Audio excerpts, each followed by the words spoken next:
Hi guys! Another meal for calorie deficit. Magluluto nga ako ngayon ng aming agahan pero yung sa akin ay ito ngang sigarilyas at kalabasa. Pero sa kalabasa, mas maganda yung medyo pahaba kasi itong malalaki na to na pabilog, usually ay medyo matigas siya or hindi siya lagkitan. So kapag kinakain natin ay hindi tayo or parang hindi tayo nabubusog. So yung lagkitan ay para siyang kamote kaya mas mabilis tayong mabusog kahit konti lang yung iluto natin. Ayan, so sa kalabasa ay usually ganito lang kalaki yung niluluto ko. Ayan, so itong sigarilyas ay ayan, ganito lang din yung ginagawa ko. Tinatanggalan ko lang siya ng matitigas na part sa magkabilang side. Tapos itong kalabasa ilalaga ko lang and then sa ibabaw nito ilalagay ko yung steamer para mailagay ko nga yung sigarilyas. Ayan, so kapag madalas nga tayo kumain ng mga ganito, steam lang or in-steam lang ng mga gulay ay sa loob ng 3 months ay mapapansin nyo na nababawasan na kayo ng timbang. Tapos, sa sausawan, ang gagamitin ko nga ay itong siling labuyo. Itong siling labuyo guys ay malaki rin ang maitutulong nito sa pagbo-burn ng ating mga fat. Kaya naman maganda rin ito gamitin or ilagay sa ating mga gagawing sausawan. Kaya nga lang guys, imbis na lagyan natin ng bagoong o di kaya ay patis, ay ang ilagay na lang natin ay toyo.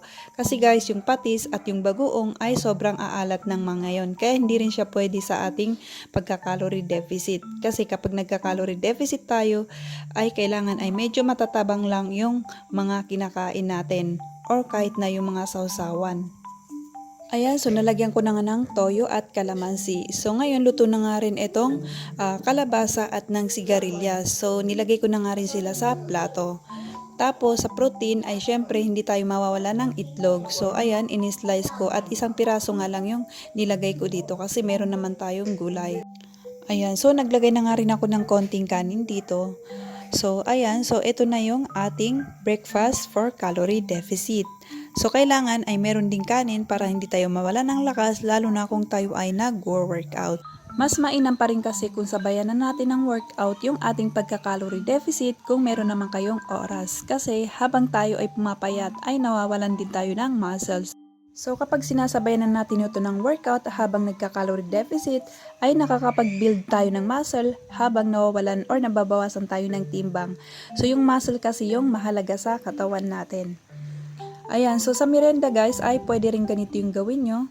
Ako ganito yung ginagawa ko, pinapalamanan ko lang ng peanut butter tapos nilalagyan ko ng saging. Pwede rin naman kahit anong prutas yung ilagay nyo, pero ako ito muna yung ilalagay ko kasi matamis nga itong saging.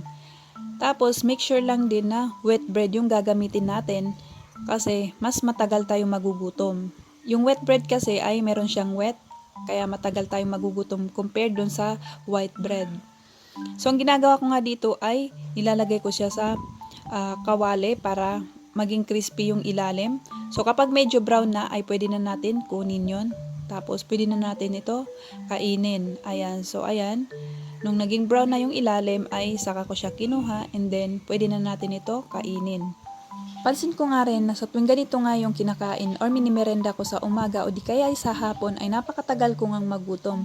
Kaya naman pwede nyo nga rin ito try para sa mga nagda-diet dyan or sa mga nagka-calorie deficit or para doon sa mga gusto ngang magbawas ng timbang. So I think ay hanggang dito na lang. Sana in-inspire kayo sa video na to or sana ay may natutunan kayo. Please give it a thumbs up kung nagustuhan niyo yung video na to and you can follow my page and subscribe sa akin channel para updated kayo sa iba ko pang i-upload ng mga video dito sa aking channel. Thanks so much for watching!